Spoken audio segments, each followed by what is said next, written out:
Bueno, Martín, bienvenido a ¿De qué querés hablar? Gracias por venir. Y la pregunta que le hago a todos por igual. Martín, ¿de qué querés hablar?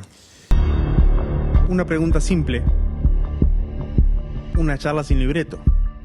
En este podcast todo puede pasar. Emociones, anécdotas, risas. Si la conversación es real, el resto se da solo. Esto es ¿De qué querés hablar? Y lo mejor es que nunca sabés por dónde puede arrancar. Gracias por invitarme. Por Antes favor. que nada, estoy encantado de haber venido. Me gusta hablar y soy de hablar. ¿Y de qué quiero hablar? De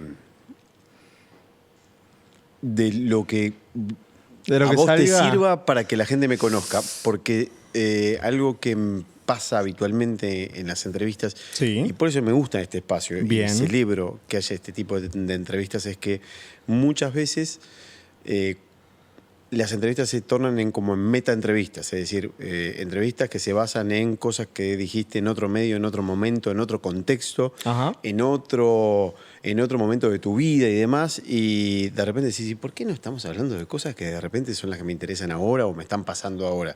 Entonces, nada, me gusta hablar o estoy dispuesto y tengo ganas de hablar Bien. de lo que quieras saber de mí. Con eso que me dijiste, se me disparó una pregunta. Porque sos una persona que ha recorrido muchos países, ha trabajado muchos años en Tele12, distintos medios de comunicación, distintas empresas desde la parte de comunicación, Nacional, UPM y demás. Pero la pregunta que se me viene ahora a la cabeza, ¿te ha pasado de alguna entrevista decir, vos no la quiero dar? Porque sabés cómo se va a tornar esa entrevista. En esto que hablamos de que las entrevistas son un loop, ¿no? Y que uno no sale de esa rosca. Sí, sí, me pasó. Sí, me ha pasado más que nada por... A ver, en Uruguay no hay mucha chicana y nos conocemos entre todos. Más Mal o o bien. menos, más o menos sabes por dónde venir y difícilmente te metan un tiro por abajo, ¿viste? O sea, me ha pasado de tener una situación incómoda o algo en alguna entrevista o participación en un programa o lo que fuera, y es normal, y son las reglas del juego, y eso me parece más que es saludable y sano. O sea, nadie va a una entrevista solamente para estar cómodo o para que le pregunten cosas donde uno quiera sentirse bien únicamente. Pero como el sistema funciona así y como en Uruguay los comunicadores en general... nos llamamos antes, tengo una entrevista, vamos a hacer esto o lo otro, y de repente algún contexto, alguna situación en particular, en algún momento, elaborar lo que fuera, alguna entrevista que me llaman, mira, queremos hablar de esto, y yo de repente no quería hablar. Claro. Todo lo contrario que pasa ahora, que Ajá. es de qué querés hablar. Me ha pasado eso, saber que me iba a sentir incómodo, pero no sentir incómodo por ponerme en personaje, Claro. sino que iba a ser un tema que de repente podía salir dañado yo. Es decir, digo, me iba a generar Entiendo. un momento que, digo, ¿para qué meterme en este baile si después tengo que abrir 7 puertas para salir? Claro. Es complicado salir a veces, ¿no? A veces sí, por eso hay que saber entrar. Por eso hay que saber entrar. Martín, si te pregunto la última discusión, no discusión, pero capaz que intervalo de palabras, intercambio de palabras, en el ámbito de la comunicación, de cualquier tipo de tema estamos hablando, ¿no? ¿Cuál ha sido el último que has tenido? Intercambio puede ser para bien o para mal, ¿no? Con un colega. Con un colega, con un alumno, con lo que sea. Que entorne la comunicación, un tema puntual, por ejemplo, ¿no? Mira, Te consulto esto porque, ponemos paréntesis, das clases Sí. En lo que es la comunicación, aparte de ser comunicador, entonces nada, se me despierta esa inquietud también, ¿no? está muy bien porque al estar haciendo docencia y en comunicación específicamente, una conversación muy linda, muy jugosa, muy apasionada que tuve esta semana con otro colega docente de periodismo, era sobre inteligencia artificial y periodismo. Mira. Y sobre todo era sobre el uso de herramientas de IA en clase y en trabajos, por ejemplo, un parcial, un trabajo práctico, un trabajo domiciliario, lo que fuera.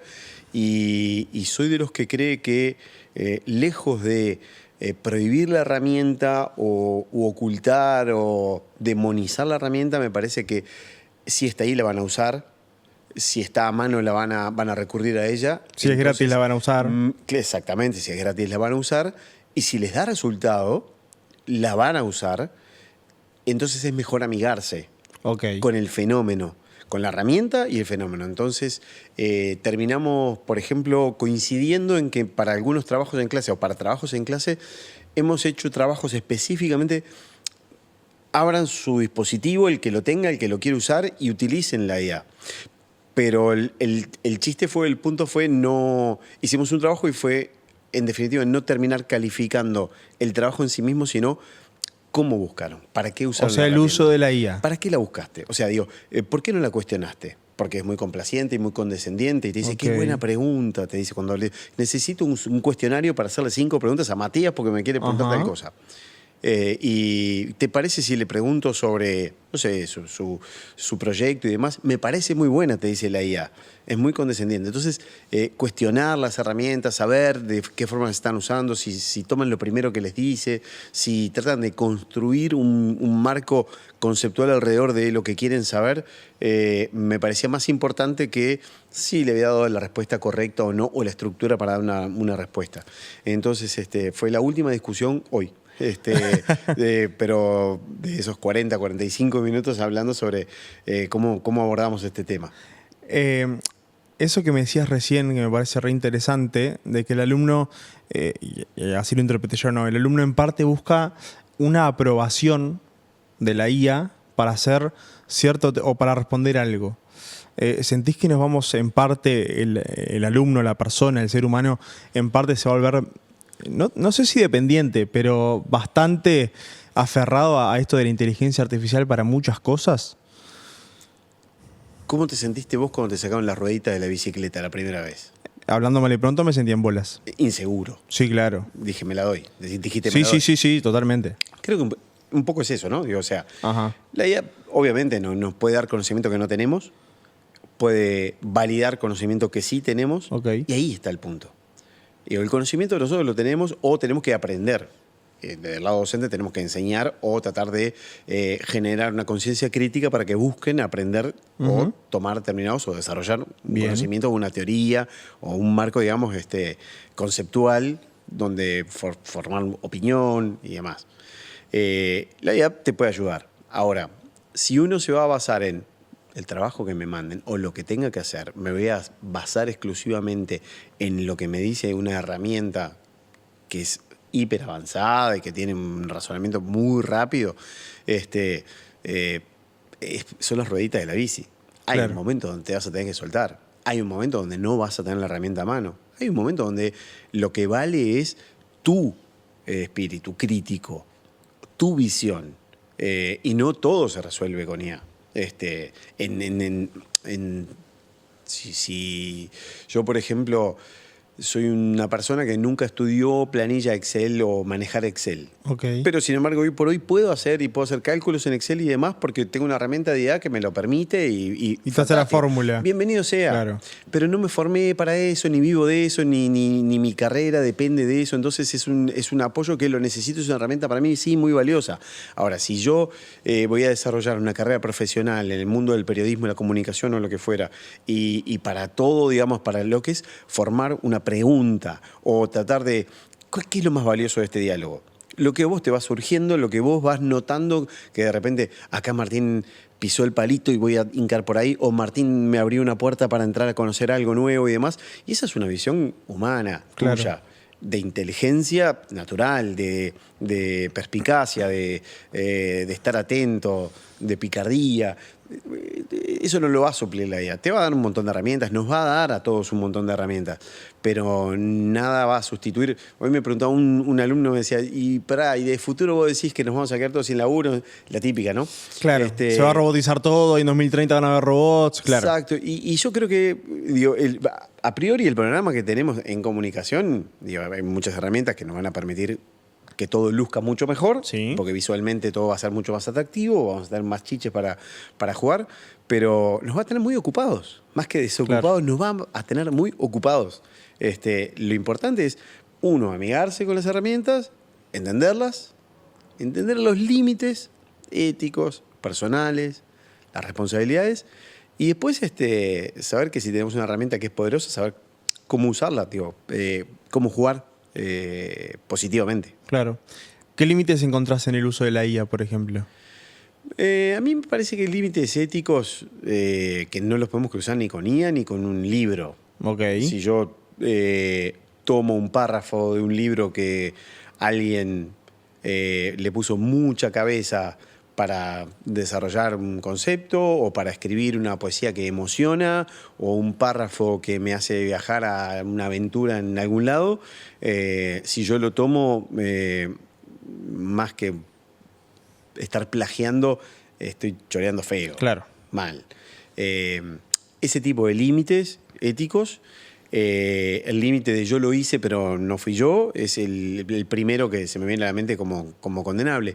Después el otro es el de la pereza. Si nos acostumbramos a andar, vuelvo al ejemplo de la bici y las rueditas, si nos acostumbramos a que las cosas están bastante solucionadas, eso se va a transmitir después en muchos otros aspectos del desarrollo de la vida de cualquiera de nosotros. Okay. Si yo me acostumbro a que hago 2, 3 preguntas a una herramienta de IA y me las da, capaz que hasta las doy todas por válidas y no son todas válidas. Hago mucho ejercicio a veces de ponerle juegos lógicos y demás, y te das cuenta que muchas veces fallas. Sí, a ver a dónde le erra. Claro, pero es muy común que erre. Ajá. Entonces, nada, me parece que yo los límites que me pongo o que le puedo decir a mi hija, por ejemplo, estudia comunicación, Ajá. está terminando la licenciatura, los límites son los de, primero, vos. ¿Y quién sos vos? Porque en la vida lo que el periodista, el comunicador, lo único que tiene de valor es su credibilidad. Bien. Vos sos bueno porque haces un producto que gustó, que es aceptado, que le interesa a una comunidad, puede ser de 10 personas o de 100 personas. Después la gente le va a poner un valor. Claro, obvio. Digo, el valor no lo vamos a poner nosotros, pero tenés un valor. Lo vas a cuidar. ¿Lo puedes mejorar con herramientas? Por supuesto. Vas a buscar la mejor cámara, la mejor iluminación, el mejor sonido. Siempre vas a querer mejorar. Ahora, si no estás vos, no la herramienta. Claro, yo como humano. Si no estás vos, no va a mejorar nunca. Y el único que va a tener ese afán de superación sos vos. Vas a tener algunas ayudas. Obvio, en el camino las hay, bienvenida sea. A veces te pueden jugar una mala pasada. Y el día que te jueguen una mala pasada, el golpe va a ser no tanto hacia afuera, para vos mismo, va a ser todo lo que hice hasta ahora estaba Claro. bien. Pero te lo arrancás a cuestionar. Sí, deberíamos cuestionarnos antes, ¿no? Digo, si hay un cuestionamiento previo, así, digo, tomar, si yo mañana tengo que hacer un trabajo o sobre determinado tema, voy a buscar bibliografía, voy a buscar archivos, voy a buscar un montón de cosas, lo que hacemos todos. Como hacíamos antes, claro. Es lo que hicimos toda la vida. Yo empecé a trabajar en periodismo en el año 92, o sea, no internet. Claro. Entonces, por ejemplo, yo en el 94, me acuerdo, el primer trabajo que tuve que ser periodístico en El Observador era sobre Chechenia. Y obviamente tenía que acudir a enciclopedias. Claro. ¿Ah? Era enciclopedia. Porque no era entrar a la computadora y buscar Chechenia. Claro, no es Chechenia y te hago una. Si sos medio pillo, hasta te miro la cámara y te hablo 10 minutos como si fuera Claro. un estudioso de Chechenia. Y me tenía que poner a leer y demás y buscar bibliografía y confiar en la bibliografía. Y no tenías una biblioteca universal en un clic. Tenías la enciclopedia que tenías a mano o la revista o la publicación, o te ibas a una biblioteca y buscabas algo más. O hacías un par de llamadas a alguien que de repente conociera. Me parece que esa búsqueda es la que enriquece. Bienvenido sea, ojo, no soy un retrógrado que no quiere que hagamos clic y tengamos toda la información a mano. Ahora, vamos a tratar de discernir sobre cuáles son las fuentes, de dónde salen, qué es valioso, qué no. A veces A ver, a mí me gusta la del puré de papas. Ajá. Hubo un cambio en la vida de mi generación que fue cuando apareció el puré de papas instantáneo. Es cierto. Era fantástico. Mucho más rápido y mucha el mismo más gente sabor. en la cocina, casi que el mismo sabor, Casi. pero era fantástico porque todo era instantáneo. Claro. El café instantáneo, el puré instantáneo, el jugo de naranja sobre. instantáneo, el concentrado que hacías 8 litros de jugo, un montón de cosas deshidratadas y demás, el cubito mágico que te Claro. daba sabor a todo, y es como fue una revolución en la cocina. Y te das cuenta que avanzamos 20, 30 años y la gente va a un restaurante y valora el puré rústico. Sí, claro. Porque te lo pisan con la propia Una pizza cáscara. papa, Y está claro. riquísimo. Y el pan de masa madre. Ajá. Con el fermento que no es el fermento hecho, sino que el que vos vas cuidando Sí, y claro. alimentando y qué sé yo. Digo, en muchas cosas, saliendo del claro. ejemplo culinario, que me gusta comer, Oh. me gusta amasar y demás, saliendo de eso, me gusta el puré, digo, toda esa novedad de cuando se nos simplifican las cosas, que desde el puré hasta hacer la monografía, teniendo la bibliografía a mano y a un solo Ajá. clic, está fantástico. Después llega un tiempo donde vamos a valorar hasta el error.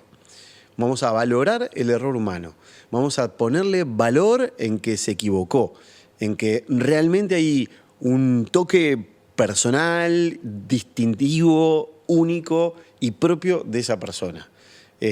Si mañana hay una herramienta que genere un avatar que hace el relator de fútbol perfecto, no va a relatar como Alberto Kessman, que para mí es el número 1. Claro. ¿Está? Por lejos. Entonces, Alberto Kessman, cuando relata, tiene sus modismos y demás que no son perfectos, que son imperfectos o que a veces caen en el error. No me dibujó la jugada hasta que gritó gol y después me la Ajá. explicó. Yo quiero ese Kessman. Claro. No, Él es Alberto Kessman. Yo quiero ese. No te estoy diciendo que el error humano, que Alberto esté Claro, plagado de error sí, humano, sí, ni que pero hablar. el toque único y distintivo de una persona. Eso es lo que nos hace diferentes. Con herramientas de IA, capaz que somos todos muy parecidos. Qué interesante esto que No sé. a mí me parece muy, muy interesante. Me encantaría entrar en otras cosas. Mencionaste recién tus comienzos en el periodismo, en El Observador, pero no quiero salir de esto de la docencia sin antes preguntarte cómo es un día tuyo en esto de la docencia. ¿Cómo llegó la posibilidad de ser docente? Yo ejercí la docencia bastante tiempo antes, Ajá. ya 98, 99 y 2000. Fueron 3 años en los que ejercí la docencia en la Universidad Católica. Ok. Ahora lo estoy haciendo también en la Católica y también en la Universidad de la Empresa. Y siempre me apasionó, me gustó mucho, a mí me gusta mucho compartir. El trabajo que hice en mi vida periodístico tenía mucho de ejercicio docente porque era el análisis de los fenómenos internacionales, era tratar de poner en contexto y poner piezas sobre la mesa, elementos para tratar de explicar qué estaba sucediendo. A mí me pasaba de niño que le preguntaba a mi papá era un gran lector de diarios, se sentaba en una mesa, estábamos así a esta distancia y él iba leyendo el diario, leía El País, formato sábana, grande, entonces iba dando vuelta a la página y a mí me quedaba la página que le iba pasando. Claro, la pasada. Y como empezaba por la portada, el titular, enseguida venían internacionales. Y yo le preguntaba, ¿quiénes son los, yo qué sé, Es un ejemplo. los palestinos? ¿Quiénes son los... ¿qué pasó en Bulgaria? Y mi viejo, claro, le cortaba. Bueno, Claro. mirá, trataba de... Bueno, Cortaba la lectura para y explicar. en mi cabeza se iba generando un mundo de tratar de llenarme de respuestas a preguntas que me surgían. Y me apasionaba el mundo. Y como no había una ventana abierta como Ajá. tenemos hoy, digo, instantánea, buscaba mapas, coleccionaba mapas. Me gustaba mucho coleccionar. Vos viajabas y te pedías, ¿me traes un mapa? ¿De qué? Mirá. No sé, de lo que sea. De lo que ¿Dónde haya. vaya? Del subte de tal lado, dale. Y me hacía mis mapas mentales, Mirá. dibujaba el mundo.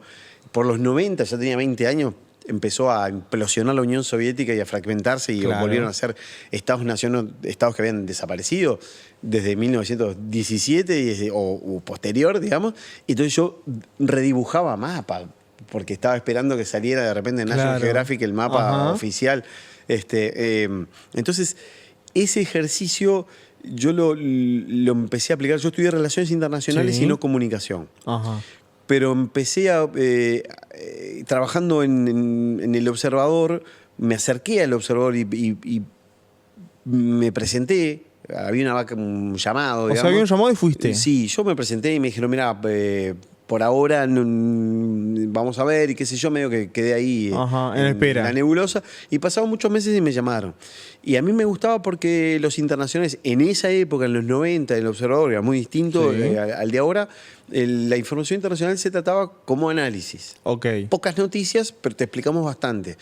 Y siempre me gustó hacerlo y después terminé haciéndolo, digamos, en el ejercicio periodístico, en Telemundo, Ajá. los lugares donde trabajé, bien desde la posición de, a ver, estos son los elementos y juntos vamos a presentarlos ordenadamente, poner en contexto, coyuntura, qué pasó antes, qué puede pasar después, ejemplos parecidos o situaciones. Bien. Los elementos propios de un análisis básico. para que la gente saque Claro. su conclusión. Ok. Nunca desde el yo la sé y te lo voy a contar. Claro. O yo la tengo clara y te voy a decir va a pasar esto. cómo llegar a que vos tengas tu conclusión. Porque la gente saca sus conclusiones, Ok. tiene sus juicios Bien. y prejuicios.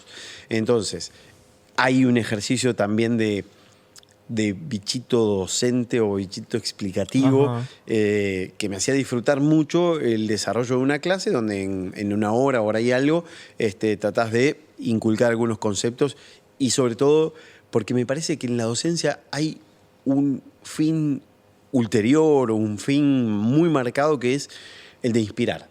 Ok. A mí el mayor elogio que alguien me podría decir, no me lo dijo ningún alumno hasta ahora, Ajá.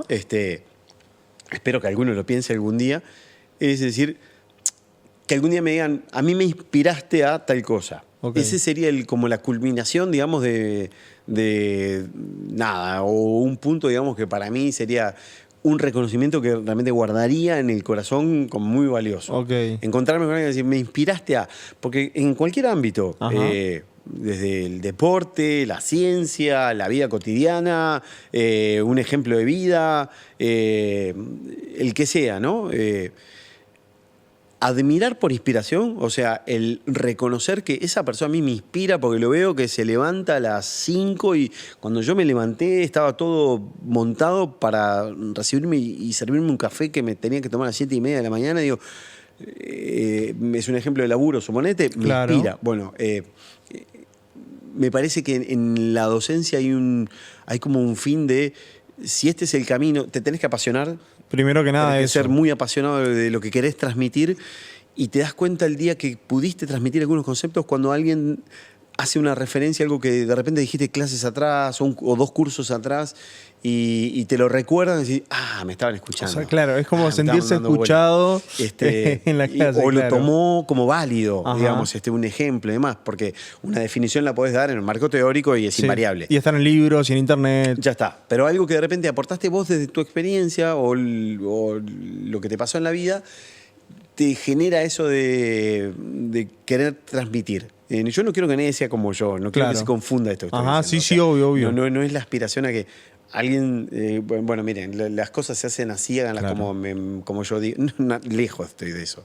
No soy Ajá. no soy ejemplos. Digamos. Claro. Soy una persona que puede poner ejemplos. Obvio. De cosas que vi, de cosas que sentí y que puedo compartir. Entonces, creo que este año, sobre todo, me di cuenta que en el ámbito académico y docente me siento muy feliz, muy a gusto, pero muy a gusto, preparando clases. Ok. Yo tengo clases los lunes, miércoles, distintos días, si vos me preguntás un poco cómo van mis días o cómo se forman, y generalmente estoy buscando, además de cómo voy a abordar tal tema, que es el próximo que tenemos, digamos, en la agenda, digamos, en la construcción del curso, es qué dinámica voy a plantear, Claro. digamos, para hacer una clase más entretenida, más divertida. Hoy la curva de atención de los chiquilines es mucho menor a la curva de atención que teníamos antes.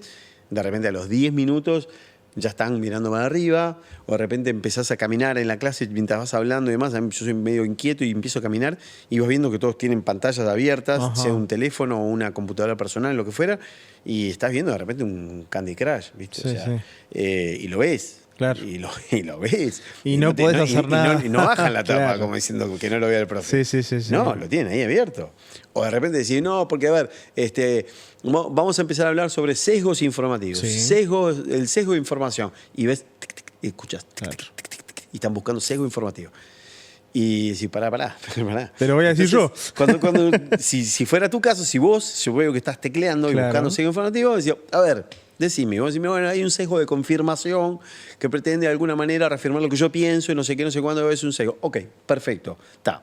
Ahora, ¿vos qué opinás? Claro. Y te quedo mirando y no podés teclear. Y no. Pero vos qué opinás sobre el sesgo? ¿Y pensás en algún otro sesgo?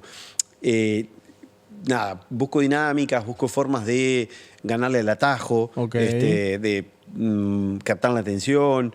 Nada, es un lindo ejercicio, es un precioso ejercicio de hora y pico de tratar de sostener la atención entre 25, 30 chiquilines que en general y por suerte son muy interesados. Pero no es lamentablemente no es la regla, o sea, digo, siempre tenés algún grupo en el que tenés 2 o 3 que bueno, están en otra. Pasa. Y me pasó sí. en alguna materia, seguramente estudiando, estaba en otra, yo también. Sí, claro, bueno, ¿a quién vida, no le pasó? Es la vida misma. Mencionaste lo de ovación, el espectador, el observador, perdón, se me mezclan. Hoy en día pasa. No te preocupes. Mencionaste esos arranques que fuiste a presentarte en esa vacante y esperaste. ¿Y después qué pasó? Mira, en el medio de eso ya había aplicado antes a una beca que era para ir a Canadá a estudiar en un semestre académico organizado por una fundación de una ex primera ministra canadiense, que era un semestre académico sobre nacionalismo y terrorismo. O sea, siempre, perdón que haga un corte y haga un paréntesis, siempre relaciones internacionales. Sí, fenómenos internacionales. Siempre. Yo entré en el 88 a la UDELAR, a Relaciones Internacionales, entonces era el momento, hasta el día de hoy me apasiona y consumo todo. Es lo que te apasiona y consumís. Sí. Bien. Entonces, apliqué y me salió, tuve la fortuna de poder estar ese semestre académico aprendiendo mucho. Mi padre, me acuerdo que en ese momento eran pocas las veces podíamos llamar, ¿viste? Le metía un cobro revertido y qué sé yo. Y mi viejo me decía, pero explícame cuando vuelvas, ¿de qué vas a laburar? ¿De nacionalista o de terrorista? Porque decía, vas a estudiar nacionalismo y terrorismo, ¿de qué vas a laburar? Y eran todas cosas nuevas.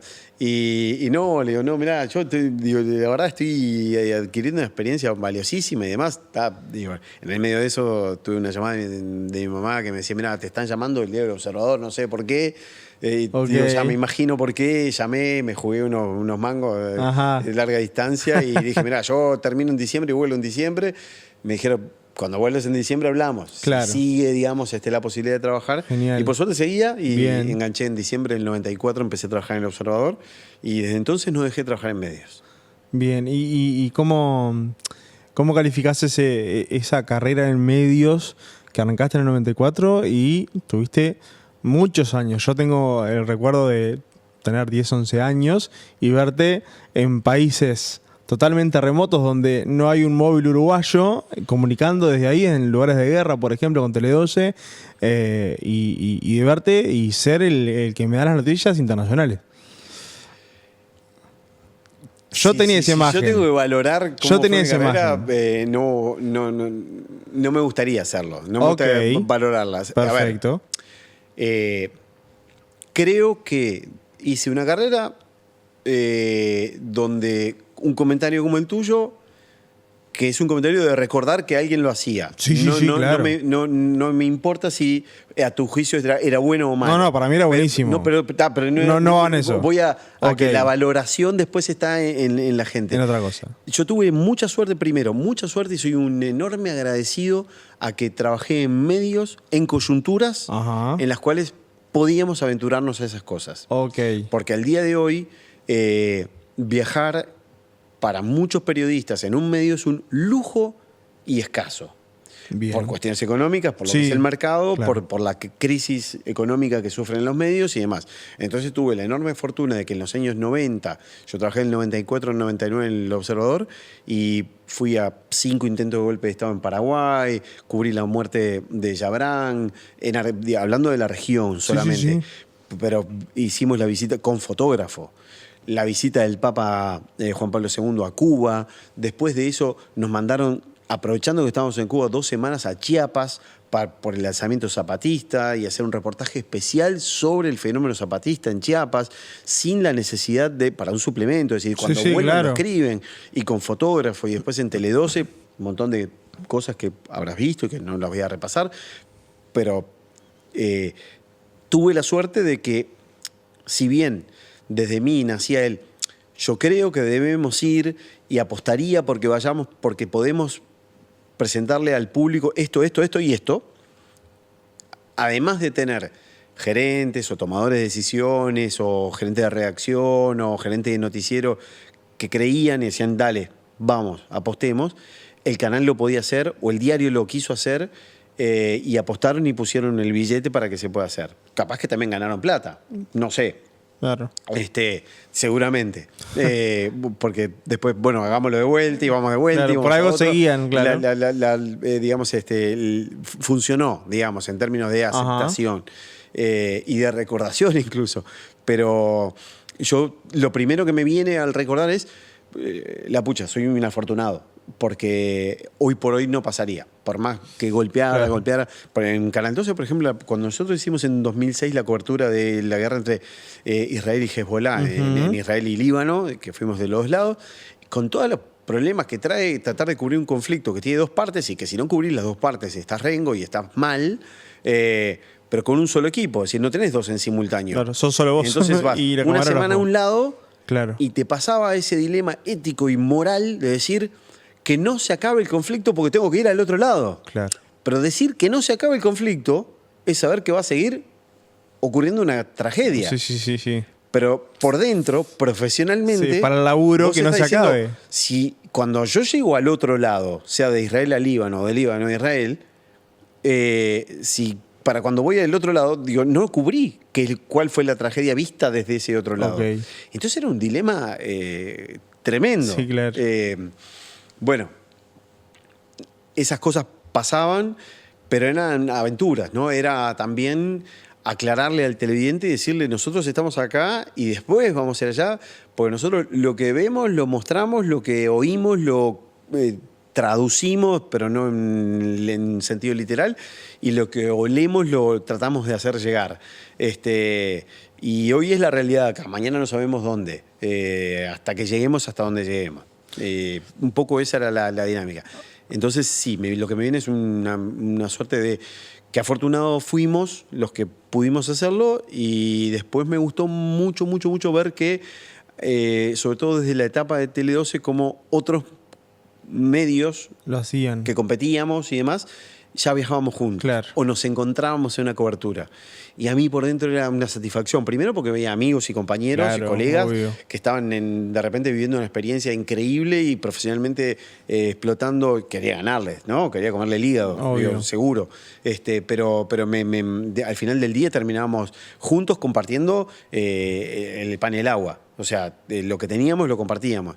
Pero nada, era como una validación de que la apuesta había valido la pena. ¿Qué recordás de esos viajes, de esas aventuras, como dijiste vos? El viaje.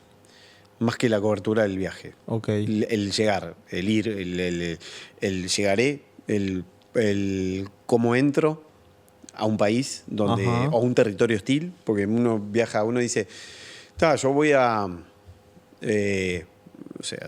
Irlanda del Norte, por ejemplo. Okay. Ir a Belfast era muy sencillo. Yo digo, volás de Londres y llegas. No sé, como era Buenos Aires, claro, en avión. Pero después para llegar a donde está lo que querés ver, o donde está ocurriendo lo que querés ver, no. Porque hay un grupo que manda. Okay. Porque hay un poder que es el que controla. Porque hay una entidad que es la que te dice, acá no pasás. Y tenés que transar.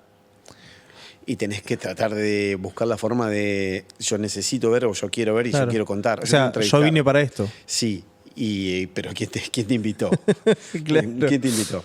Porque está bien, mirá que yo veo hoy por hoy a muchos que viajan a situaciones en conflicto y demás, pero invitados por los gobiernos. Claro, que es diferente en realidad. Vas con un respaldo. O vas a un tour. Claro. Le agarras propaganda. Claro, ustedes iban, o sea, para entender el contexto, ustedes iban a ver si podían hacer el trabajo en realidad. Regalados, rifados, sin organización, sin sostén, digamos, teníamos lo más cercano a un sostén era saber tener un contacto con la embajada uruguaya en tal lado. Claro. Como por las dudas, para ver si se manda los restos. Claro. En todo caso. Y no si se te pierde la valija. Claro. No hay nada, no hay tarjeta de crédito, no hay nada. O sea, estás un poco rifado. Y es más, en la tranza o en el acuerdo que haces con el grupo que puede controlar un territorio, sea un ejército o una milicia terrorista, generalmente me ha pasado. Esto lo digo, por ejemplo, me pasó en sur del Líbano con Hezbollah, en la Franja de Gaza con Hamas, en Irlanda del Norte con el IRA. Me pasó me pasó en Colombia con la FARC, en un campamento en San Vicente del Caguán. Entregás el pasaporte, ellos te dan acceso al lugar, pero te aclaran y te hacen saber que si la cosa se pone pesada, de alguna manera vas a ser moneda de cambio. Es decir, es decir, perdés las garantías individuales. Ok. No quiero, te aclaran, yo no quiero hacerte daño. Yo no está en mí hacerte daño. Pero vos estás en mi territorio y vas a estar acá. Entonces yo te dejo que hagas esto con determinados límites, condiciones y demás. Con mis condiciones. Sí, estas son mis condiciones. Okay. Pero aparte, ahí no podés entrar, ahí no podés entrar y no podés entrar. Ok, te lo dice un gobierno, te lo dice un ejército y te lo dice un grupo terrorista. O sea, hacelo y punto. Digo, acá no podés. Entonces vos tenés que buscar la forma de tratar de sacar todo el jugo posible dentro del espectro acotado que te dan. Pero además te ponen desde al lado, digamos, de un beligerante o una organización terrorista. Si se pone pesado, nosotros te vamos a poner como moneda de cambio. Claro. ¿Tá? No a vos porque íbamos de a uno, porque en realidad te movés en manada, ¿no? Claro. Vamos de a 10 periodistas, de 20 periodistas. Sí. Y ahí no es que pesaba Tele12, ahí pesaba el de al lado, yo qué sé. Claro. Yo entré con Anderson Cooper de CNN, que lo veía como un... Claro. Anderson Cooper trama la Franja de Gaza y claro, la moneda de cambio era Anderson él. Cooper, no era Martín, ¿viste? O sea, a mí me dejaban para el cambio chico. ¿Te ha pasado en alguno de esos viajes sobre todo a la vuelta, ¿no? Que como vos decías, es complicado, o sea, es fácil ir capaz, pero capaz que se vuelve más complicada la vuelta. Es decir, ¿está muy complicado volver? ¿Salir o volver? O sea, salir y volver. Una vez que salís, después se te hace fácil volver. Okay. Hay lugares de los que se hace difícil salir. Me ha pasado, por ejemplo, nosotros teníamos que ir de Líbano a Israel. Ajá. Y no podíamos cruzar de un país a otro. Claro. Teníamos que salir por Siria. Pero desde Siria nosotros no podíamos entrar a Israel por temas diplomáticos y demás. O sea, si yo tenía un pasaporte sellado en Siria, yo no podía entrar a Israel. Y viceversa, ojo, tío, yo iba a Israel, no podía entrar a Siria. Y no quiero entrar en las complejidades, digamos, geopolíticas. Claro. No es mi tema, no es el tema ahora. Entonces, de ahí a Jordania, qué sé yo. Pero en ese momento, por ejemplo, la aviación israelí bombardeaba los pasos fronterizos para salir del Líbano. Uh-huh. Entonces, me acuerdo que un trayecto que era como ir de acá a Fray Bentos, que son 3 horas y media, 4 horas, lo hicimos en 2 días. En 2 días porque íbamos de una frontera a otra y de otra a otra, y terminamos en el Kurdistán para bajar del Kurdistán a Damasco y de ahí a Jordania y después poder hacer una maniobra para toda esa travesía. Claro. Por eso me decís, ¿qué recordás de las coberturas? El viaje. Claro. Que era lo que no salía al aire, además. Que es la historia no contada. No era lo que se transmitía.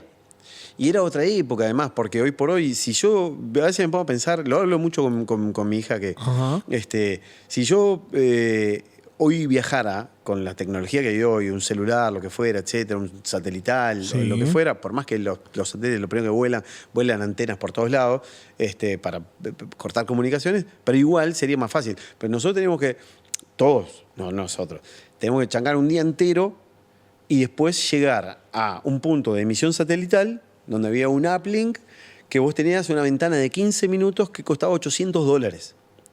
Y el medio se gastaba $800 por día para recibir 15 minutos. 15 minutos que estaban que cuando ponías el rollo al principio, estás arriba, te decían, y te están grabando. En Telemundo yo escuchaba, decía, estamos grabando, dale play. Y ponías play y te estaban grabando. Entonces vos mandabas el material.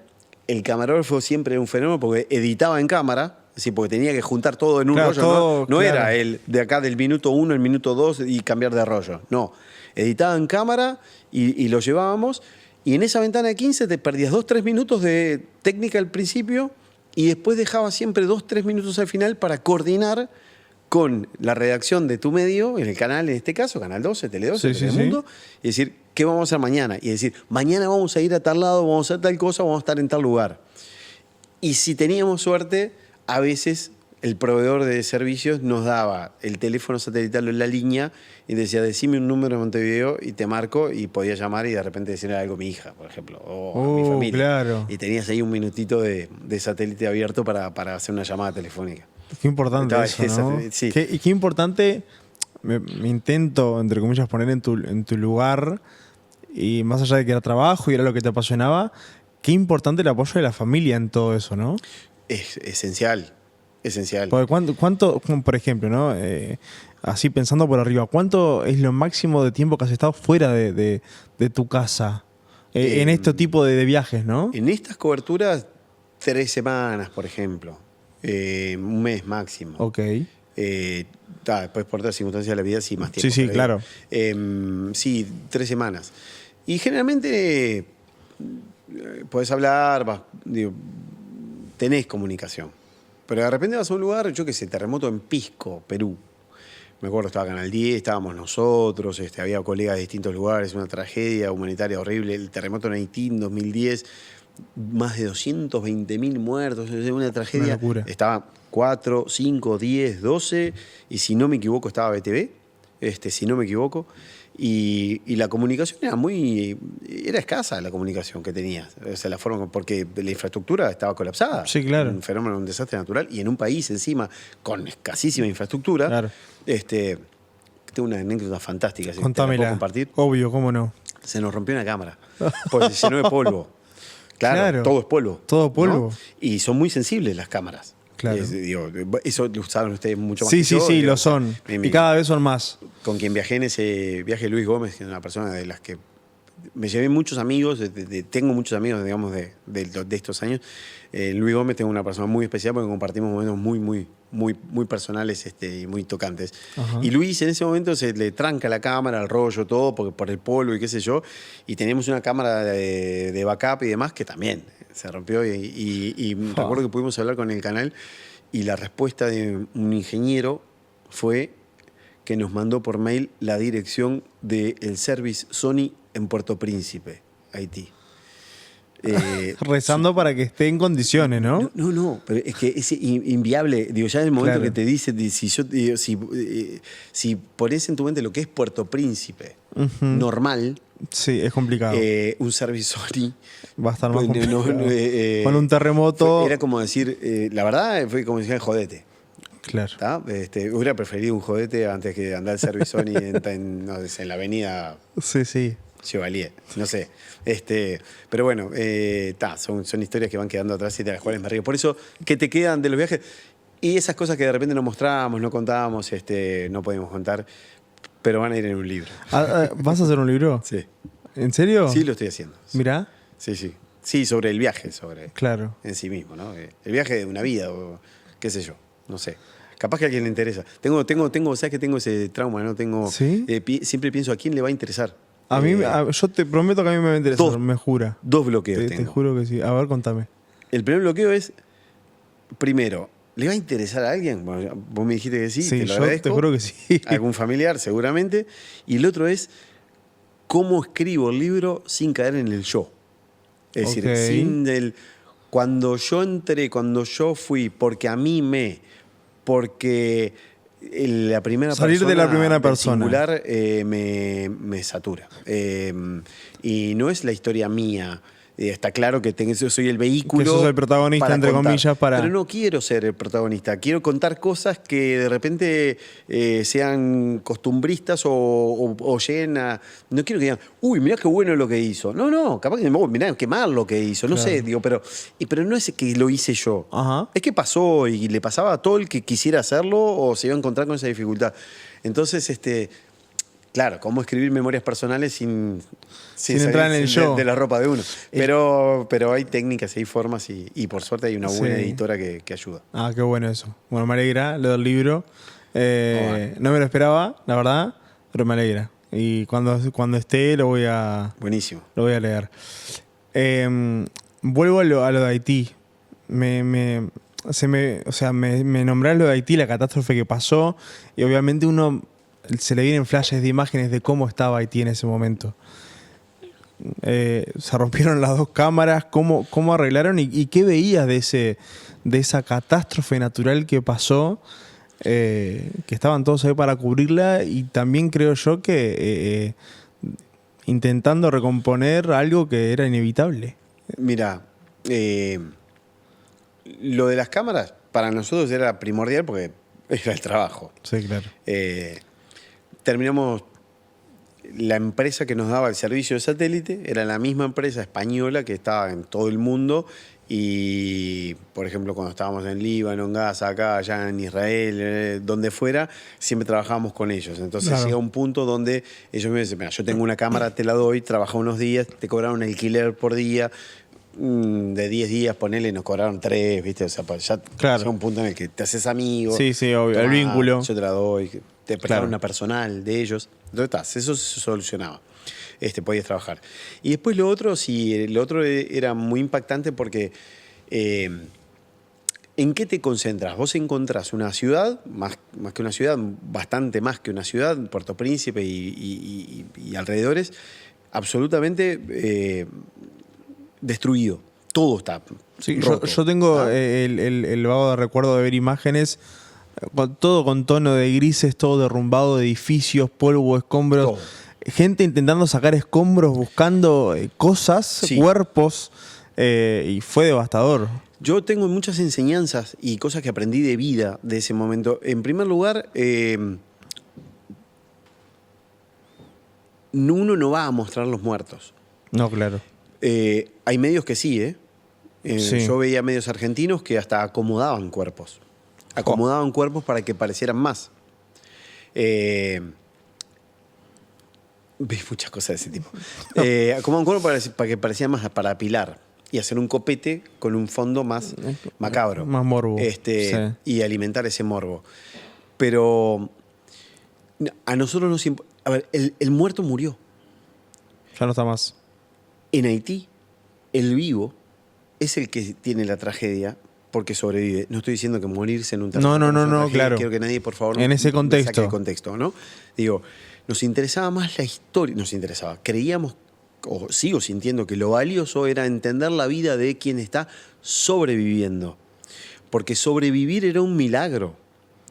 Era un milagro. Sinceramente era un milagro. Porque es el país más pobre de este hemisferio, ¿tá? Del hemisferio occidental, el que tiene las peores condiciones sanitarias, y nunca vi gente tan limpia como en Haití. ¿Sí? Porque aunque sea en un cursito de agua que iba por el cordón de la vereda, la gente lavaba la ropita de los hijos o lavaba el alimento.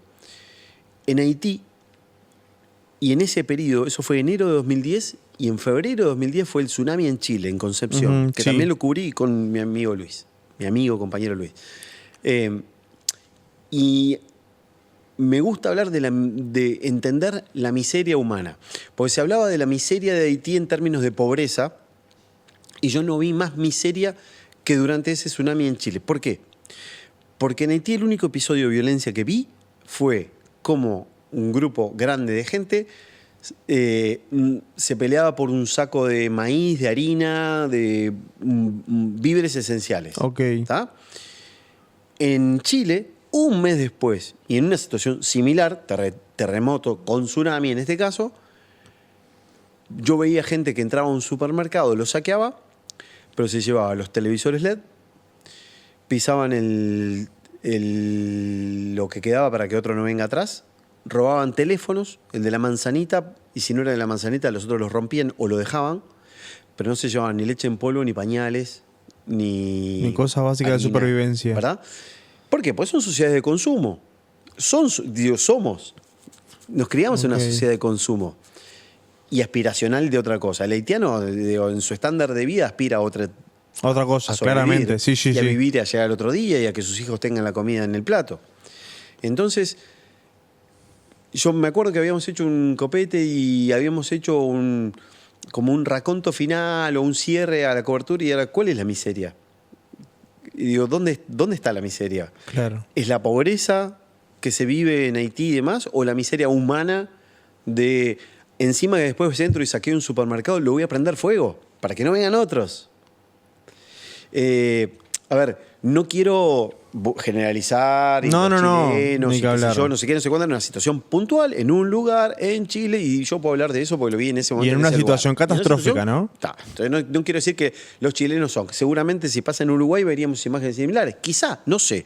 Tendría que pasar un fenómeno, ojalá nunca pase, y Dios quiera que nunca pase, como para pensar que puede pasar, a ver cómo reaccionaríamos, cuál sería nuestra conducta. Claro. ¿Tá? ¿Qué iríamos a sacar del lugar donde Bueno, precisamos pasó sacar cuando algo? se activó la emergencia sanitaria que íbamos todos a comprar papel higiénico Exacto. y cosas para sobrevivir encerrados.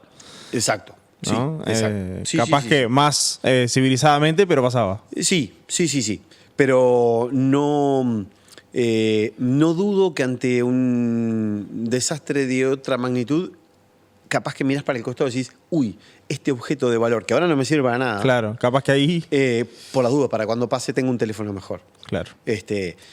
Ese tipo de cosas, digamos, son las que te conmueven o te llevan a un aprendizaje o te hace ver, te hace entender cómo somos nosotros, los seres humanos, en distintos contextos, distintos lugares, distintas geografías, porque vi miserias de ese tipo en distintos lugares. El desplazado por una guerra.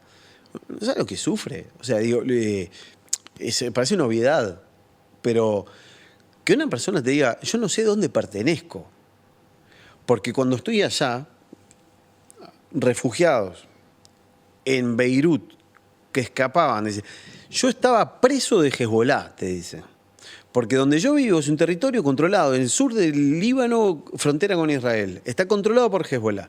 Y a mí me tenían en la casa ocupada, porque me usaban de escudo humano. O sea, un día mi marido saltó con los nenes, porque dijo, nos escapamos y saltamos, pero a mi marido y a mis dos hijos los mataron. Y yo sobreviví, pude salir y ahora estoy en un centro de refugiados. Pero a su vez me bombardea el ejército de Israel porque está bombardeando toda esta zona. Entonces, ¿dónde pertenezco? Claro. ¿A quién imploro? Y cuando miro para arriba, ¿a quién le pido para que no me mate? Si de un lado tengo un grupo terrorista que me usa y soy carne de Ajá. cañón, y del otro lado tengo al que quiere matar a los que estamos de este lado o lo que Sí, sea, sí. digo, sin entrar en valoraciones. Entonces, ese sentido de ser apátrida o no tener pertenencia o saber que tu existencia no vale porque sos como una especie de moneda que está girando y que el día que Ajá. caiga no sabes de qué lado va a caer y a quién le va a convenir o no, es indignante y es angustiante y es, ¿entendés? La deshumanización de mucha gente que dice yo, es como son muertos vivos. Claro. En Haití yo veía muertos vivos. Y es un chiste, a veces la gente dice, los zombies. Te juro que a mí no me gusta ¿cómo se llama? La serie de zombies. The Walking Dead. Está. Me gustan otras, re Ajá, fantasiosas, sí, de Last of claro. Us, qué sé yo, me encanta. Pero Ajá. digo, no, pero era como ver Walking Dead. Ves gente que va con la mirada perdida, vacía, y esa mirada perdida es buscando algo. Y es vivir 2 horas más, saber dónde duerme esa noche, saber qué come hoy. Y nada, sobrevivir. Entonces, capaz que esas son digo, siempre tratamos de reflejarlo en los informes que hacíamos y contarlo y demás, pero nunca llegas a transmitirlo, por más que lo muestres cabalmente, ¿no? Digo, o sea, te queda adentro. Y te resuena, mira que años después, de repente una noche soñás, de repente un día. ¿Sí? Sí, hay olores, yo sueño con olores. Hay olores que no. Que bueno, a veces me asaltan en la noche, digo, Ajá. a veces, digo, Sí, sí. esporádicamente, no No seguido. No soy un estrés postraumático, acá no vengo de papel de nada, no. Trauma no. La vida normal, no, nada de eso. Pero sí, pero hay veces que hay un olor que decís, hay un chamuscado ahí, un Ajá. olor que uno no conoce. Y que te vas a y cuando recordar lo llegaste a conocer, te das cuenta de qué es. Qué fuerte lo que contaste. Es horrible. Sí, es horrible. Es muy. Y te hace sentir mal, porque Sí, claro. cuando estás en el lugar. Mirá el dilema que teníamos con compañeros. Vos ves un bombardeo en algún lado y no sabés dónde. Te ubicás en un lugar y están bombardeando, estás a lo lejos. Ok. Y vos tenés que tener la foto, vos tenés que tener la imagen. Vos Sí. vas a buscar eso. Y por más que estés a 3 kilómetros donde estaban bombardeando y hay 50 cámaras y de foto y video y demás, sentís primero el golpe seco de un avión Sí. y después sentís el golpe ya no tan seco de cuando impacta en tierra, ¿no? Ok. Y el punto es dónde cae. Entonces, todos giran para ver dónde está la columna de humo. Y el que estaba justo el que la pegó, ¿tá? La imagen. Y se empezó a hacer, primero sentís el chac, chac, chac, chac, chac, chac, todos los flashes y demás, todos los Sí, la obturadores foto, claro. disparando. Y sentís, la tengo, sí, mirá qué buena. Claro. Uy, mirá, la agarré justo. Y hay como una celebración periodística que dura 3 segundos, como de, vamos a llamarle júbilo profesional o satisfacción profesional. de que encontraste la imagen que tenés que transmitir, Ajá.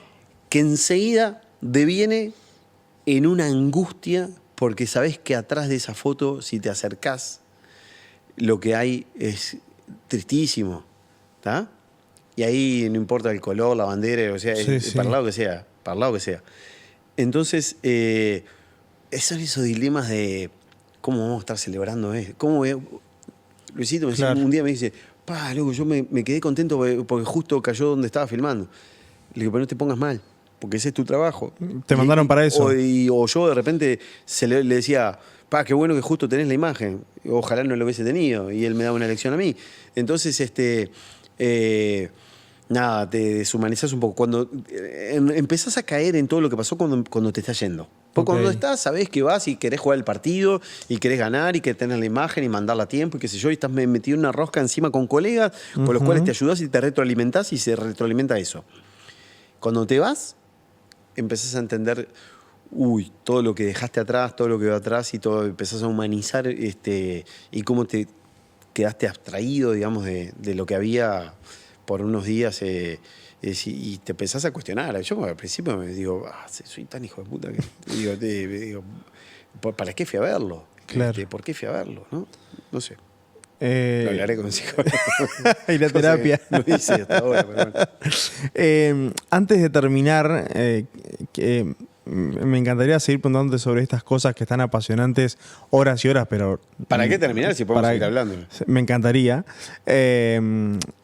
Pero ya me comprometo y te comprometo a que más adelante vamos a volver a hablar, a hacer otra entrevista para hablar de estas cosas y más cosas aún, porque soy fiel creyente de que el ser humano es apasionante en las historias que tiene y en cómo es como persona.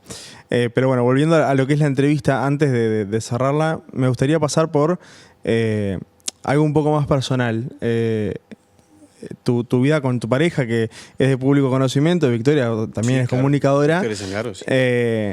Y investigando, obviamente, preparando también la entrevista, el otro día leía un artículo en donde se decían feliz aniversario y hablaban de las multas de tránsito de la pareja. Sí. Contame un poco de eso, porque no es común que coleccionen básicamente multas de tránsito. Claro, que fue un encadenamiento marital. En ese momento fue un encadenamiento. El día que nos casábamos, el 22 de abril de 2012, nos casamos en una chacra en Canelones, la salida. Perdón, en Canelones, en Montevideo, Ruta 5, Ajá. saliendo de Montevideo. Y ella se fue más temprano, porque llevaba otro tiempo de preparación. Toda la demás, preparación. y yo me era más simple, entonces me quedé en casa, digamos, haciendo otros ajustes. Y cuando llego yo ahí me dice, no sé lo que me pasó, venía por la ruta, ya sabía, tenía un Fusca de Ajá. 60 y pico, ese Fusca Claro, viejo, ¿verdad? sí, el viejo. Iba calzado, claro, totalmente, se iba a casar. Sí. Y la pararon. La pararon porque, no sé, supongo que excedía poco, porque ella es muy prudente. Ok.